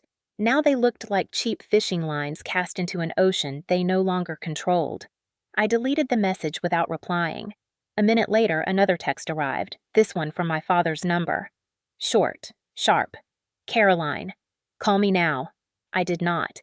I blocked the number. My hands shook a little afterward, not from fear, but from the finality of it.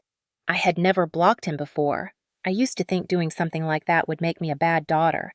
But sitting in my small studio, surrounded by nothing but the things I had chosen, I realized something important. I had never been his daughter. Not really. I had been his possession, a symbol, a placeholder for grief after my mother died. A tool Lorraine could mold blame or discard when convenient. I turned the phone off and placed it inside a drawer. Then I opened my laptop and began the last step of my clean break, changing my email, canceling old accounts tied to the house, removing their access from anything that still had my information connected to them. It was tedious but liberating. Every click severed another thread. Around noon, I walked to the corner cafe, the one with mismatched tables and coffee strong enough to wake the dead. The barista, a woman in her 60s with silver hair pulled into a bun, smiled warmly. "The usual, dear," I nodded, feeling the strange newness of being recognized without being judged. When she handed me the cup, she squeezed my hand. "You look lighter today," she said. "Did something good happen?" I smiled, small but real. Something like that. I took my drink to a small table near the window and watched people hurry by. Nobody knew me here. Nobody expected anything from me. Nobody wanted my home, my money, my compliance, or my silence. The realization made my chest ache with a type of relief I had never known. There was one last thing I needed to do. Back in my studio, I pulled out the only item I had taken from the penthouse besides my documents, a wooden picture frame containing a photograph of me and my mother. Her smile was peaceful, radiant, the way sunlight looks when it touches warm water. I set the picture on my small kitchen shelf and whispered, "I am trying. I hope that is enough." That night, as the city noise softened and the hallway outside my door settled into quiet, I sat cross-legged on the floor and breathed deeply. I had spent years shrinking myself, dimming my voice, letting them mold my identity like clay. Now I felt my edges sharpening again, my center returning, my voice rising inside me like something rediscovered rather than created. My phone buzzed again. This time it was an email, no subject line. The body contained only 2 words, from Richard. "Come home." I stared at it for a long moment, not with temptation, not with fear, but with acceptance. He still believed home was a place he controlled. He still believed I belonged to him. I hovered my cursor over the delete button and pressed it. Then I blocked his email. My clean break was complete. I turned off my devices and lit a small thrift store candle that smelled like honey and cedar wood. I sat quietly, letting the scent fill the room. I thought about all the years I had spent inside a house that was never mine. Not the one my mother had loved, not the one my father claimed, not the one they tried to force me out of. This little studio with its peeling paint and thin walls was the first place in my entire life where I chose every inch of space. It was imperfect. It was small. But it was safe. A soft knock came at my door. My heart sped up. I approached cautiously and looked through the peephole. Nobody was there. Only a plain envelope on the floor. I opened the door slowly, picked up the envelope, and stepped back inside. My name was written on the front in unfamiliar handwriting. Inside was a brochure from a women's support center. Tucked beside it was a small handwritten note. "You deserve peace. You deserve safety. If you ever need community or guidance, or simply a place to breathe, we are here." No signature, no pressure. Just a door being offered with no expectation of return. My eyes stung. I sat down on the floor, holding the paper to my chest. This was the first act of kindness I had received in months, maybe years. A clean break did not have to mean isolation. It could mean building something new, something healthy, something mine. I leaned my head back against the wall, letting the weight of the day settle. For the first time in my life, I felt free. I did not walk into the women's center expecting it to change my life. I only went because the silence in my studio had begun to feel too dense, like air that had not moved in years, and I needed to breathe somewhere else for a while. The building was small, tucked between a laundromat and a bakery. The sign outside was simple, almost forgettable. But when I stepped through the door, I felt something shift. The lobby smelled faintly of lavender and warm bread from next door. The receptionist, a woman with soft eyes and a cardigan 2 sizes too big, looked up and smiled with the kind of warmth that does not demand anything in return. "First time here?" she asked gently. I nodded, suddenly aware of how tight my chest felt. She handed me a visitor badge and pointed toward a room at the end of the hallway. "We are having a support session if you would like to sit in. You are free to listen. No one will ask you to speak." Her words felt like an invitation rather than an obligation. I walked down the hallway, my shoes barely making a sound against the worn carpet. The room was already half full. Women of all ages and backgrounds sat in a circle. Some looked tired, some looked angry, some looked carved out by pain, but all of them looked present, alive. The facilitator, a woman named Gloria with silver streaks in her black hair, nodded for me to take a seat. "No pressure here," she said softly. "Just community." The session began with a woman named Jenny whose voice trembled as she talked about leaving her partner after 10 years of emotional erosion. Another woman, Leah, spoke about how her family dismissed her trauma for so long she had started to believe them. As I listened, something inside me broke open. Not in a painful way, in a way that felt like thawing after a long winter. These women were not weak. They were not dramatic or oversensitive or ungrateful. They were survivors. And as their stories unfolded, I realized mine was not an isolated chapter. It was part of something much larger. At one point, Gloria turned to me. "You do not have to talk," she said, "but if you ever want to, we are here." My throat tightened. I shook my head lightly, unable to form words. She nodded with understanding that did not need explanation. After the session, I headed toward the exit needing air, but someone gently grabbed my elbow. It was Leah, the woman who had shared about her family's gaslighting. "I just wanted to tell you," she said softly. "I saw your eyes when you were listening. You have that look." I frowned slightly. "What look?" She smiled sadly. The look of someone who survived a place she could not call home. The words settled into me like truth laid bare. I swallowed hard. "Thank you" was all I managed. She squeezed my hand before letting go. "Come back if you want. There is space for you here." That night at home, I sat with the brochure in my lap.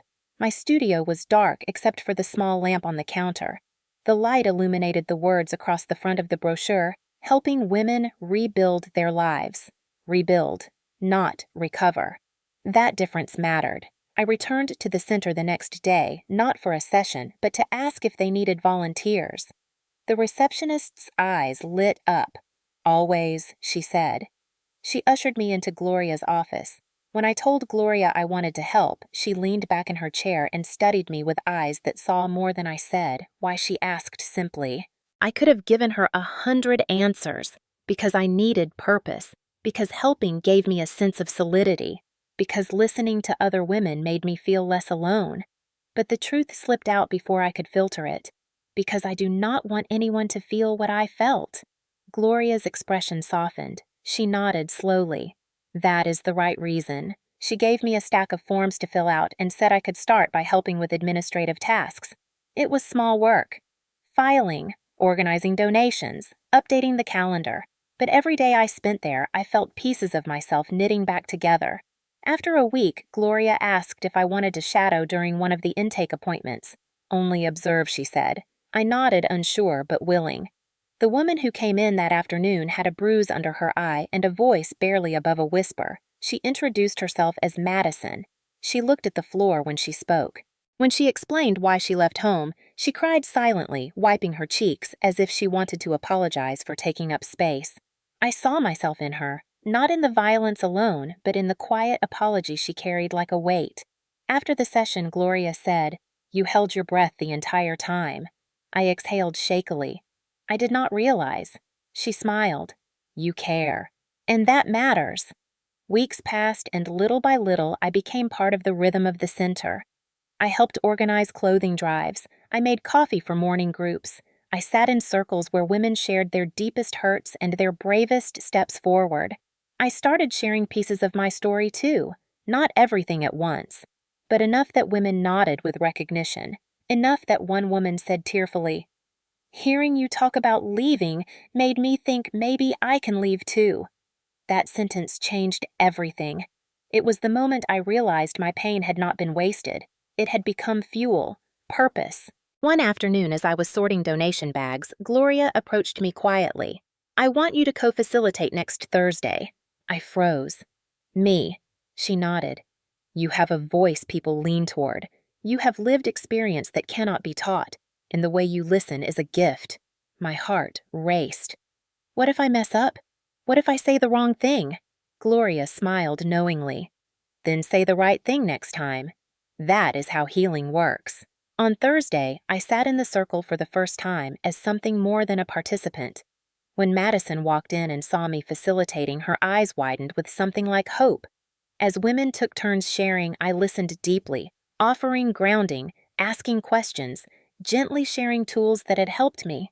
At the end of the session, Madison approached me. Her voice trembled as she said, "You saved your own life. I wish I did too." Something inside me cracked open again. Not in pain, in recognition, in honor, in responsibility. I placed my hand over hers. "You did save your life. You're here. And that matters." That night, walking home under the streetlights, I felt something powerful settle into my bones. A new chapter, a new identity, a new purpose. I was not the woman who had been slapped into silence. I was not the daughter they tried to break. I was someone rebuilding from the ground up, shaping a life no one could take from me. And for the first time, I felt proud of myself. Life did not transform overnight. Healing rarely arrives as a single sweeping victory.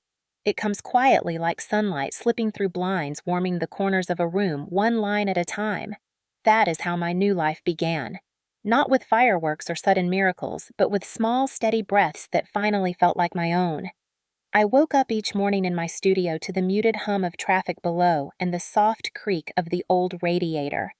At first, those sounds felt foreign, like I was living in someone else's world. But gradually, they became comforting, familiar, honest. I would brew my modest cup of coffee, sit on the tiny balcony just big enough for one chair, and watch the city stretch awake. No raised voices, no footsteps pacing the hallway with anger, no demands, no slaps echoing in my memory like a punishment I should have prevented. Just peace. One morning, an email came through from a nonprofit I had applied to weeks earlier. I had almost forgotten about it in the whirlwind of court documents, volunteering, and rebuilding myself. When I opened it, my breath caught. "We would like to invite you for an interview." My fingers trembled around my phone. The position was nothing glamorous. Program coordinator. Mid-level. Modest pay. But it was honest work, and it aligned with what I had discovered mattered to me. I walked into the interview 2 days later wearing the only nice blazer I still owned, my hair pulled back, my palms sweating despite every grounding technique I had learned at the center. The hiring manager, a woman named Michelle, smiled kindly as she skimmed through my resume. "There is a gap here," she said, tapping her pen against a section of my work history. I inhaled. A long one. I decided not to lie. I stepped away for my safety. From a family situation that was unhealthy. Michelle looked up, her gaze steady and warm, and said only, "I am glad you are safe now." No judgment, no interrogation, no suspicion, just understanding. A week later, the job was mine. I signed the offer with tears blurring my vision, not because it was perfect, but because it was mine, my accomplishment, my step forward. Work gave structure to my days and momentum to my healing. I coordinated workshops, assisted with outreach, and often crossed paths with women who reminded me of versions of myself I had once buried.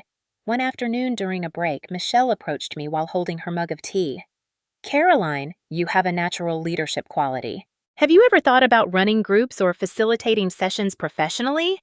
I blinked in surprise. "Me." Michelle smiled. "Yes, you. The way the women respond to you, the way you listen, the way you speak truth without blame, it is rare." A warmth spread across my chest in a way that felt both thrilling and frightening. For so long, my voice had been something the people in my old life tried to silence. Now it was something others valued, believed in, wanted more of. That night after work, I sat on my balcony and reread the message from Michelle in my head. Leadership. Me. I whispered the word softly, trying it on like a dress I had never believed I could wear. A few days later, another surprise arrived. An email with a name I had not seen in months. Lorraine. The subject line read, "Please." I opened it slowly, expecting anger or manipulation. Instead, it began with an apology so carefully crafted it was impossible to trust. She claimed she now understood the pain she caused. She wanted forgiveness. She wanted to meet. She wanted to start over. My stomach twisted not with longing, but with clarity. I closed the email and let out a breath that shook slightly. The old version of me might have responded, might have tried to make peace, but this version knew better.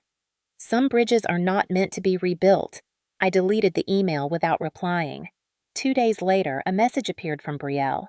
Hers was shorter, less polished, almost shy. I don't know if I deserve even a reply, but I want to understand. I want to talk. I thought about it for a long time. I pictured her in the lobby of my old building, pride collapsing in front of strangers. I pictured her whispering to herself for the first time that her actions had consequences. But I also remembered the smirk on her face the night they announced they expected me to hand over my home. I replied with one sentence, "I hope you find clarity, but I can't be part of it." After hitting send, something deep inside me loosened. Not anger, not revenge, Just release. A week later, I heard through a mutual acquaintance that Richard had declared bankruptcy. His partners no longer trusted him. His home was in foreclosure. His reputation was stained with whispers of abuse and financial irresponsibility. I did not gloat. I did not celebrate. I did not wish him pain. I simply acknowledged what life had shown me repeatedly: when you build your world on control, eventually it collapses under its own weight. Meanwhile, my own world grew steadily. I began leading small workshops at the Women's Center. The first time I stood in front of the group, my hands trembled so badly I had to grip the edge of the table. But when I looked around the room, I saw women with the same shadows I used to carry. Women who needed someone who understood. My voice steadied. Every session got easier. Every woman who returned reminded me that healing was not a path we walked alone. My apartment slowly filled with objects that reflected my new life. A plant I had not killed yet. A second-hand bookshelf I restored myself. A framed quote Gloria gave me that read, "Freedom begins when you stop waiting for permission." One evening after a long day of work, I sat on my balcony watching the sky turn shades of pink and violet. The air was warm. My body felt grounded. My heart felt open. For the first time in years, I knew this was not survival. This was living, and it was only the beginning. I did not know what closure would look like until the morning it finally arrived. It began quietly, almost unremarkably, like any other day. The sky outside my studio was a soft gray. The city was waking slowly, and the air carried that early morning chill that makes everything feel sharper and more honest. I brewed my coffee, wrapped my hands around the warm mug, and stood at the single window that overlooked the street below. For the first time in my life, I felt something close to peace. Not the fragile peace that shatters when someone raises their voice. Not the conditional peace offered by people who only love you when you obey. This was mine. And yet, as I stood there, I realized there was one last piece of my old life that had not fully settled. One thread still tugged at me faintly, but persistently. The memory of the slap, the shock, the betrayal. The moment that split my life into before and after. It was no longer raw. It no longer defined me, but it remained. And closure, real closure, meant acknowledging it fully, not running from it, not pretending it never happened. Around midday, after finishing errands, I stopped by a small local market on my walk home. On my way out, I noticed something in the community board display, a flyer for an art show titled Reclamation. The theme was Transformation Born from Pain. Without thinking, I reached into my wallet, pulled out the small abstract painting my mother had created decades ago, the one I kept folded carefully between two notebook pages so it would not bend. I held it up, imagining it framed against a clean white wall, its colors shining under warm lights. The idea came suddenly. Maybe closure meant giving the painting a place of honor in my home. Not because of the pain attached to it, but because of the love behind it. I walked to a nearby framing shop and chose a simple wooden frame with a soft matte border. When the employee slid the painting inside, the artwork seemed to breathe again. The blues and golds looked brighter, as if they had waited years for this. Back home, I cleared a space on my wall, centered it carefully, and hung it with quiet reverence. The moment it settled into place, something in me did as well. I stepped back, letting the breath I had been holding escape slowly. This painting was a relic of a version of me who had once felt small, overshadowed, unheard. Now it symbolized the woman I had become, someone who protected herself, someone who walked away from cruelty, someone who chose her own life. Later that evening, as the sun set in warm orange streaks across my balcony, a message pinged on my phone. It was from Gloria. "I wanted to tell you something," she wrote. "Today during the session, one of the women mentioned you. She said your strength helped her decide to leave a dangerous situation. She said your story gave her courage." I read the message twice, letting the words sink deep. I could not stop the tears. They were not sad. They were the kind of tears that come when you finally understand that your suffering did not drown you. It shaped you. It sharpened you. It gave your voice weight. After dinner, I stepped onto my balcony again and leaned against the railing. The evening air brushed across my cheeks, gentle, like a hand smoothing away the last remnants of an old bruise. I closed my eyes and let memory wash over me one final time. The dining room, the slap, the demand, the chorus of humiliation. And then the chain of moments that followed my refusal to break my escape, my rebuilding my new purpose. Each moment that once hurt now glowed with a different meaning. Survival, resilience, strength. For the first time, I revisited the memory without flinching, without drowning in it, without letting it define me. And that was when I felt it. The final shift, the closure. Not because they were punished though they were, not because they wanted forgiveness though they did, not because they collapsed under the weight of their own choices though that was inevitable. It was because none of it controlled me anymore. Their downfall was not my freedom. My freedom was the moment I walked away. My freedom was the life I created. My freedom was the woman I had become. I whispered into the wind, not for them, but for myself. I am done carrying what was never mine. I opened my eyes, feeling taller, steadier, more myself than I had ever been. Inside the framed painting glowed softly in the lamplight. It felt like a beacon, a reminder, a promise. I walked back into the studio, stood before the painting, and whispered the sentence that had solidified in my mind ever since the night everything changed. My father's slap did not break me. It freed me. And in that moment, the final door of my past closed with quiet certainty, leaving only the wide and welcoming space of the life ahead. In this moment, if you're still here with me at the end of this story, I want you to pause and take a breath because what you just listened to was more than a tale about a slap or a stolen penthouse. It was a reminder of something many of us forget as we grow older, that sometimes the people who are supposed to love us the most end up being the very ones who break us the deepest. And if you felt a heaviness in your chest while listening, or if something in the story echoed a chapter you lived through, even a chapter you never told anyone about, then I want you to know you're not alone.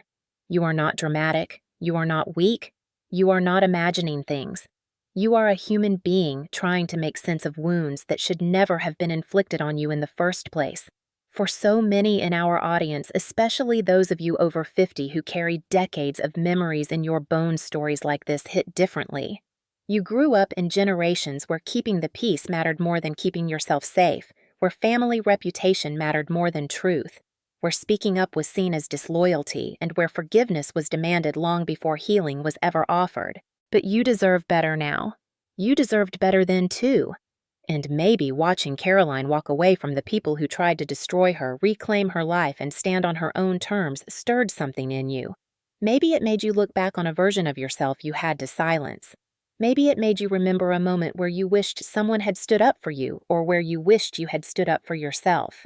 I want you to sit with that for a second. Not in shame, not in bitterness, but in recognition. Because healing isn't just for the young. It isn't too late for anyone. And it isn't selfish to protect your peace, whether you're 20 or 70. If this story made you feel anything, anger, grief, relief, hope, I'd like to invite you to tell me where you're watching from. Tell me your state, your time of day, maybe even what this story brought up in you. I read your comments, all of them.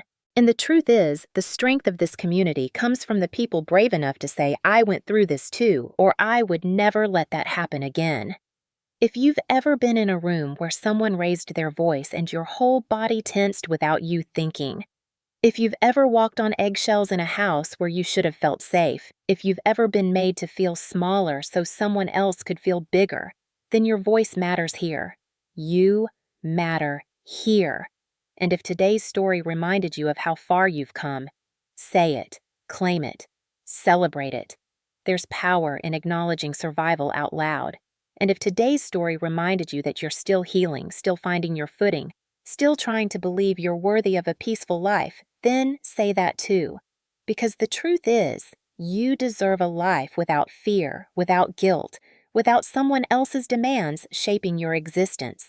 You deserve a life where your home is yours, your decisions are yours, your worth is yours. This channel isn't just about drama or revenge or justice. It's about telling the stories people live through in silence. It's about giving language to the pain so many of you were taught to hide. It's about showing that sometimes walking away is the bravest thing a person can do. And if you felt that today, if something inside you shifted even a little, then don't let this moment pass without saying something in the comments. Whether you're watching from a small town in Ohio, a quiet neighborhood in Arizona, a busy apartment in New York, or a porch in Texas with a cup of sweet tea, I want to hear from you. Tell me what part of the story stayed with you. Tell me what moment made you stop and breathe. Tell me if you've ever had to build a new life of your own. And if you haven't subscribed yet, but you find yourself here at the end of videos like this, maybe it's time to join our community officially. Not because of numbers, but because stories like this hit harder when we experience them together, when we talk through them, when we remind each other that the past may shape us, but it does not own us. Wherever you are, whatever you've lived through, whatever you're healing from, thank you for being here. Now tell me, where are you watching from tonight?